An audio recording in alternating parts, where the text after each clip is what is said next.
الحمد لله كفى وسلام على عباده الذين اصطفى أما بعد أعوذ بالله من الشيطان الرجيم بسم الله الرحمن الرحيم قل من يكلؤكم بالليل والنهار من الرحمن بل هم عن ذكر ربهم معرضون صدق الله العظيم۔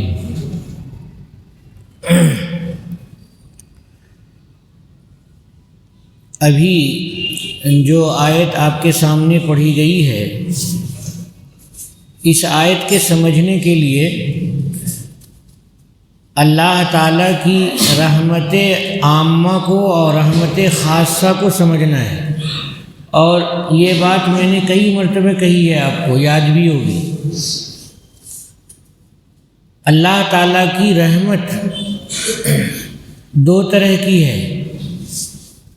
ایک رحمت کو اللہ نے رحمان سے بیان کیا ہے، اور دوسری رحمت کو اللہ تعالیٰ نے رحیم سے بیان کیا ہے۔ رحمان میں 5 حروف ہیں، رحمان میں 5 حروف ہیں، اور رحیم میں 4 حروف ہیں۔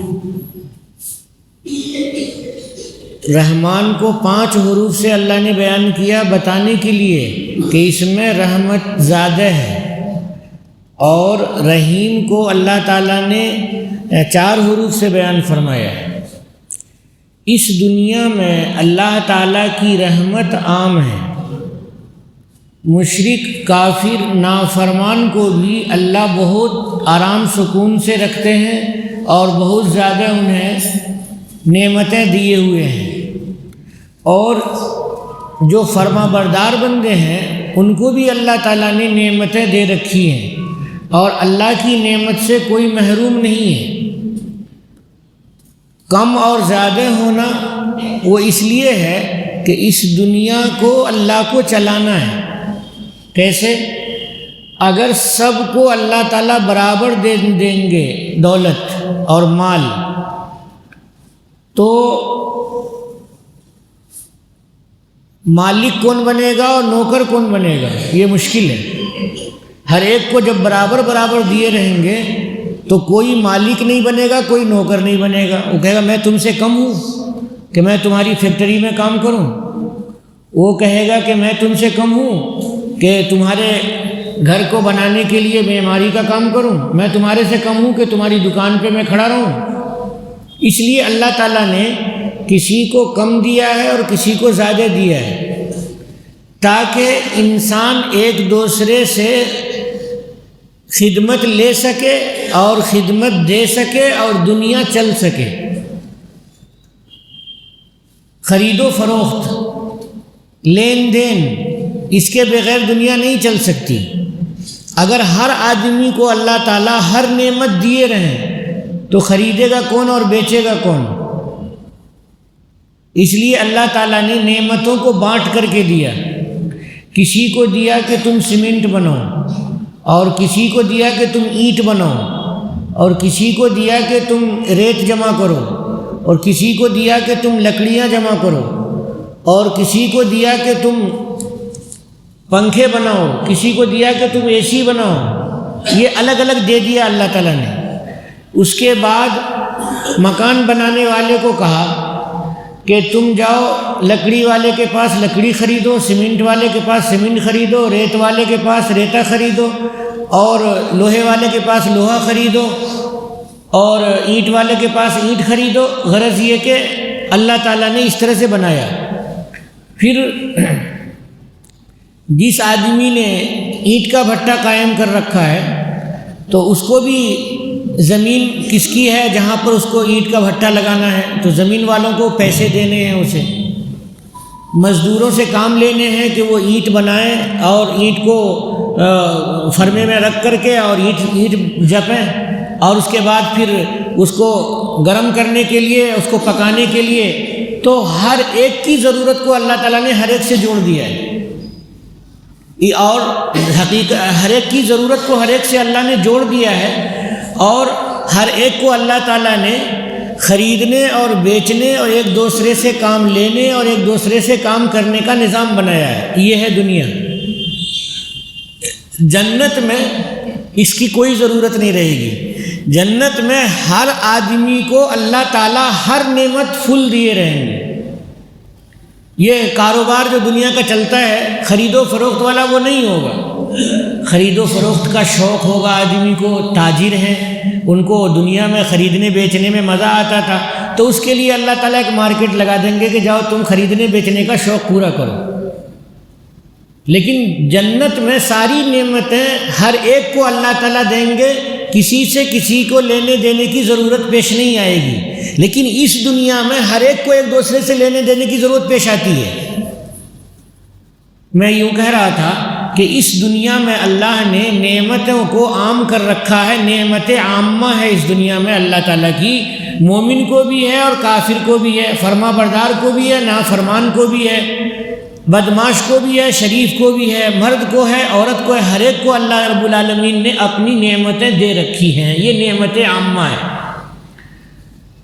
جنت میں اور جہنم میں اللہ تعالیٰ نے تکلیف ہی تکلیف دے رکھی ہے، اور جنت میں آرام آرام ہی دے رکھا ہے۔ آخرت کی نعمت خاص ہو جائے گی مومن کے ساتھ، کافر کے ساتھ نعمت نہیں رہے گی اللہ تعالیٰ کی، رحمت اللہ کی کافر کے ساتھ نہیں رہے گی، صرف مومن کے ساتھ رہے گی۔ تو آخرت کی رحیمیت کو اللہ تعالیٰ نے الرحیم میں بیان کیا ہے۔ ہم پڑھتے ہیں الحمدللہ رب العالمین الرحمن الرحیم، تو رحیمیت کو اللہ تعالیٰ نے بعد میں بیان کیا ہے، وہ دنیا بعد میں آنے والی ہے۔ اور الرحمن کو اللہ نے پہلے بیان کیا ہے کہ اس دنیا میں انسان قرآن پڑھ رہا ہے اور اللہ کی رحمت عامہ کو دیکھ رہا ہے۔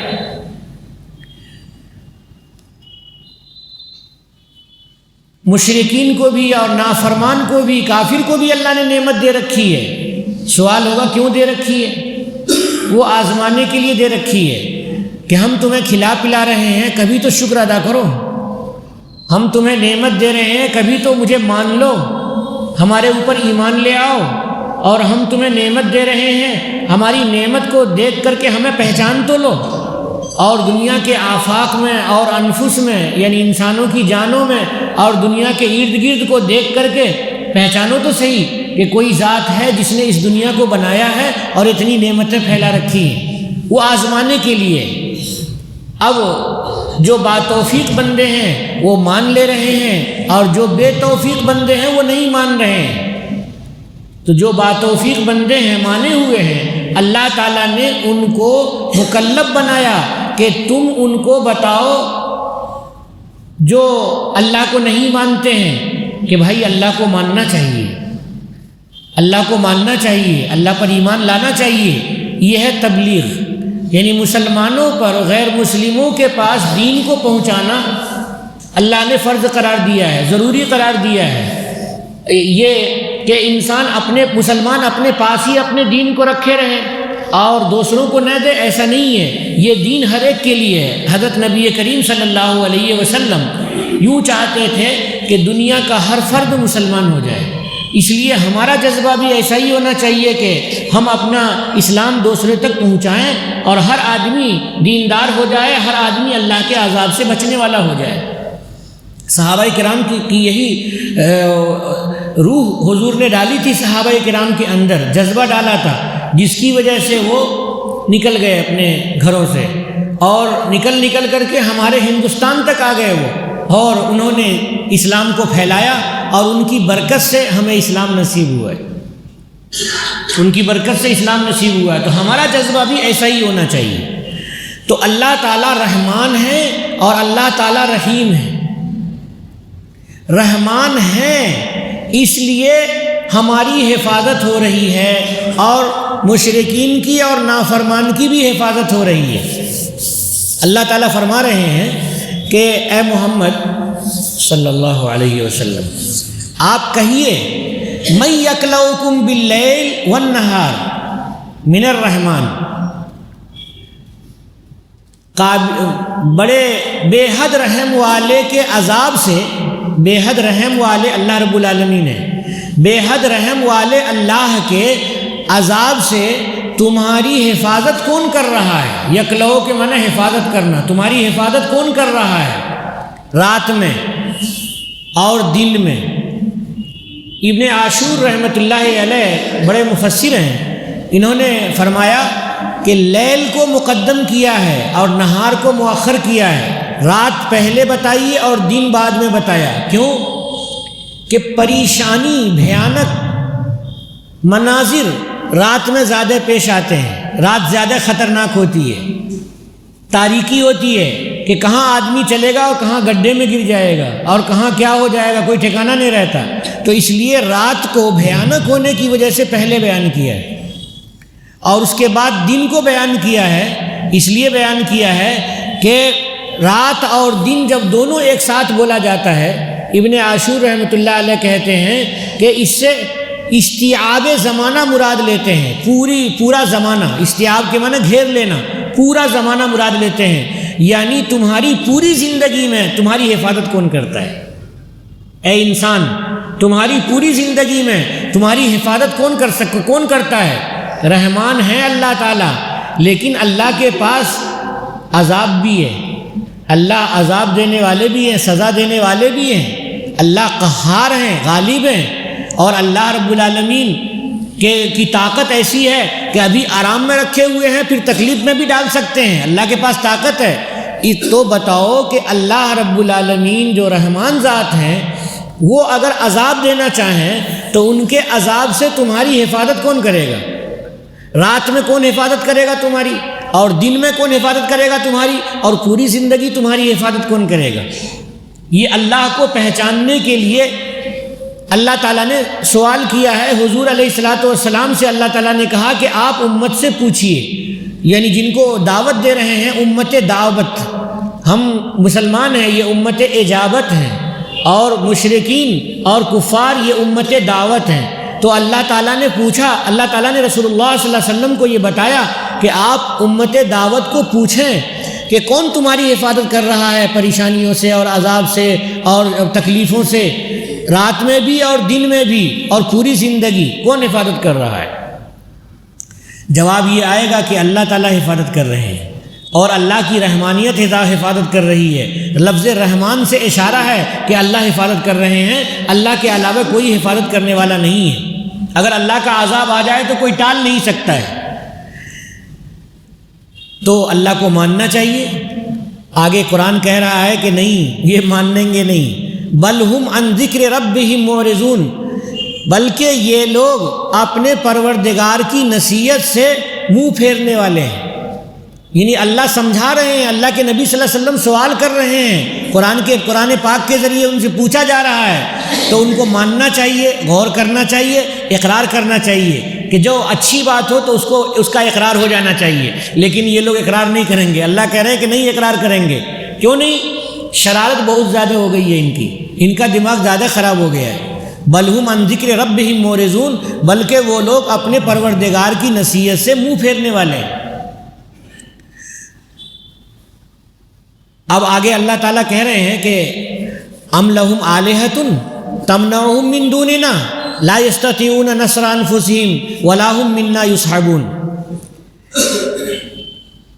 کیا ان کے معبود ہیں جو انہیں بچاتے ہیں ہمارے علاوہ؟ من دوننا، ہمارے علاوہ کوئی معبود ہیں جو معبود ان کو اللہ کے عذاب سے بچا رہا ہے؟ بتاؤ، لات ہے، کوئی عزا ہے، منات ہے، حبل ہے، اور دوسرے جو بت ہیں اور مورتیاں ہیں، کیا یہ مورتیاں ان کو اللہ کے عذاب سے بچا رہی ہیں؟ یہ کتنے ہزار معبودان مان رہے ہیں اور ہر ایک کی مورتی بنا کر کے اپنے سے رکھے ہوئے ہیں، کیا یہ اللہ کے عذاب سے بچا رہے ہیں؟ ہرگز اللہ کے عذاب سے بچا نہیں رہے ہیں۔ کیوں نہیں بچا رہے ہیں؟ کہ جن کو یہ معبود مانتے ہیں، اگر انہی کے اوپر کوئی مصیبت آ جائے تو وہ خود اپنی مصیبت کو ختم نہیں کر سکتے۔ مثال کے طور پہ مٹی کا بت بنا ہوا ہے اور اس پر بارش ہونے لگے تو مٹی بکھر جائے گی اور ختم ہو جائے گی، تو اس کے اندر طاقت ہی نہیں ہے کہ وہ بارش کے پانی سے اپنی حفاظت کر سکے۔ تو بتوں کے اوپر مکھیاں چڑھتی ہیں تو مکھیوں کو بھی نہیں بھگا سکتے ہیں، ان کے اندر طاقت ہی نہیں ہے۔ اور یہ جو مشرکین ہیں، یہ مشرکین ایسے ہیں کہ اللہ کا عذاب اگر آ جائے تو اپنی حفاظت نہیں کر سکتے، اللہ کے عذاب کی کو دفع نہیں کر سکتے۔ فرماتے ہیں لا یستطیعون نصر انفسہم، یہ لوگ ایسے ہیں کہ یہ اپنی مدد بھی کرنے کی طاقت نہیں رکھتے۔ یہ جو معبودان ہیں یہ اپنی مدد کی بھی طاقت نہیں رکھتے، یا یوں کہیے کہ یہ جو مشرکین ہیں یہ اپنی مدد کی بھی طاقت نہیں رکھتے، یعنی اگر ان کے اوپر مکھیاں بیٹھ جائیں تو مکھیوں کو نہیں بھگا سکتے وہ، یا ان کے اوپر کوئی مصیبت آئے تو مصیبت کو ٹال نہیں سکتے، دوسرے کی مصیبت کو کیا ٹالیں گے۔ وَلَا هُم مِنَّا يُصْحَبُونَ، اور نہ وہ لوگ ہمارے مقابلے میں ساتھ دیے جائیں گے۔ یہ ترجمہ حضرت تھانوی رحمۃ اللہ علیہ نے کیا ہے، اور نہ وہ لوگ ہمارے مقابلے میں ساتھ دیے جائیں گے۔ یہ مشرکین ہیں، اللہ رب العالمین کا عذاب اگر آ جائے ان کے سامنے تو اللہ تعالیٰ کے مقابلے میں کوئی ان کا ساتھ نہیں دے سکتا ہے۔ اس کے بعد اللہ تعالیٰ تاریخ بیان فرما رہے ہیں، مشرکین کو اللہ تعالیٰ تاریخ بیان کر کے بتا رہے ہیں کہ دیکھو آج تمہارا جنریشن ہے اور تمہاری آبادی ہے تمہارے سامنے، کہ تمہارے باپ ہیں اور دادا ہیں زندہ ہیں، اور تم ہو اور تمہارے بیٹے ہیں پوتے ہیں زندہ ہیں، ان کو تم دیکھ رہے ہو۔ لیکن یہ بتاؤ اوپر کے جو لوگ ہیں، تمہارے باپ دادا سے اوپر کے جو لوگ ہیں، وہ سب کے سب ختم ہو گئے۔ ان کو اللہ تعالیٰ نے لمبی لمبی عمر دی تھی، اور بہت سے ایسے تھے جن کو طاقت بھی بہت زیادہ دی تھی، اتنی طاقت دی تھی کہ پہاڑوں کو کھود کھود کر کے وہ مکان بنا لیتے تھے۔ ینحتون من الجبال بیوتا، پہاڑوں کو کھود کھود کر کے وہ مکان بنا لیتے تھے، پہاڑوں کو کھود کر کے مکان بناتے تھے، اور لمبے تڑنگے تھے، یعنی 40 فٹ اور 60 فٹ کے لوگ ہوا کرتے تھے۔ آدم علیہ السلام کے بعد بہت سے لوگ ایسے ہی تھے، لمبے لمبے تھے، تقریباً 40 فٹ کے اور 60 فٹ کے تھے لوگ۔ حضرت ابراہیم علیہ السلام کے زمانے کے بعد لوگوں کا قد ایک خاص ڈھنگ کا ہو گیا، لوگوں کا قد خاص انداز کا ہو گیا، اور اس کے بعد ایک ہی انداز کا کے لوگ پیدا ہوتے رہے، آج بھی اسی طرح سے پیدا ہو رہے ہیں۔ جنت میں مومنین بڑے لمبے تڑنگے ہوں گے، 60 فٹ کے انسان ہوں گے۔ جو انسان قبر میں دفن ہوتا ہے تو قبر میں دفن ہوتا ہے، لیکن اس کی روحانیت بڑھتی رہتی ہے۔ اس روحانیت کو میں سمجھا دوں کہ ہم اللہ رب العالمین نے ہمیں پیدا فرمایا، پیدا فرمانے سے پہلے عہد الست میں، یعنی جس وقت سارے انسانوں کو اللہ تعالیٰ نے چونٹیوں کی شکل میں یا اس سے چھوٹی شکل میں سامنے کر دیا ایک میدان میں، اور اللہ تعالیٰ نے پوچھا الست بربکم، کیا میں تمہارا پروردگار نہیں ہوں؟ تو سب لوگوں نے کہا بلا، کیوں نہیں، آپ ہمارے پروردگار ہیں۔ تو اللہ تعالیٰ نے اپنی معرفت کی ایک جھلک وہاں پہ ڈال دی۔ اس کو مضمون کو سمجھیے گا، یہ کتابوں میں زیادہ لکھا ہوا نہیں ملے گا آپ کو، یہ اساتذہ سے ملی ہوئی باتیں ہیں۔ حضرت مفتی سعید احمد صاحب پالنپوری نے اس مضمون کو سمجھایا۔ یہ عہد الست میں اللہ کی معرفت انسان کو نصیب ہوئی، اور سارے انسانوں نے کہا کہ آپ ہی ہمارے رب ہیں۔ اللہ تعالیٰ نے کہا کہ ٹھیک ہے، جب تم نے اقرار کر لیا تو آئندہ یاد رکھنا۔ اللہ تعالیٰ نے انسان کو پیدا کیا، انسان کے پیدا کرنے کے بعد انسان کے اندر ایک صلاحیت رکھی۔ وہ صلاحیت کیا ہے؟ وہ صلاحیت ہے کسی کو معبود ماننے کی۔ یہ صلاحیت ہے کہ اللہ نے اپنے معبود ہونے کا اقرار کروا لیا۔ اب انسان پیدا ہوا تو انسان اللہ کو معبود مان رہا ہے تو وہ تو صحیح جگہ پہنچ گیا، لیکن کوئی نہیں مان رہا ہے لیکن وہ چاہتا ہے کہ ہم مانیں، تو کیا کرتا ہے؟ وہ خود ہی مٹی کا بت بنا کے اسی کو ماننے لگتا ہے، کبھی پتھر تراش کر کے اسی کو ماننے لگتا ہے، کبھی سورج دیکھ کر کے اسی کو ماننے لگتا ہے، کبھی چاند دیکھ کے اسی کو ماننے لگتا ہے، کبھی سانپ کی پوجا کرنے لگتا ہے، کبھی شیر کی پوجا کرنے لگتا ہے، کبھی کسی اور کی پوجا کرنے لگتا ہے۔ یہ جو جذبہ ہے معبود کے ماننے کا جذبہ، یہ جذبہ انسان کو اسی جگہ ملا تھا، عہد الست میں ملا تھا۔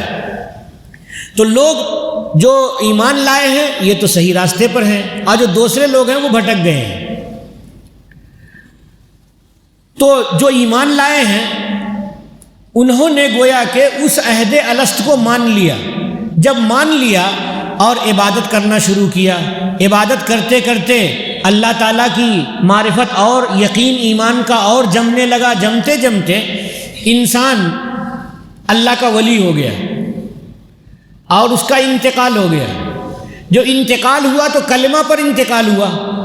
جب کلمہ پر انتقال ہوا، قبر میں پہنچا تو قبر میں سوال جواب ہوا. اب اس کو یقین ہو گیا کہ ہم نے پڑھ رکھا تھا اور ہمیں معلوم تھا کہ قبر ہے اور قبر میں سوال جواب ہوگا اور قبر میں سزا بھی ہوگی اور عذاب بھی ہوگا اور رحمت بھی اللہ کی ملے گی.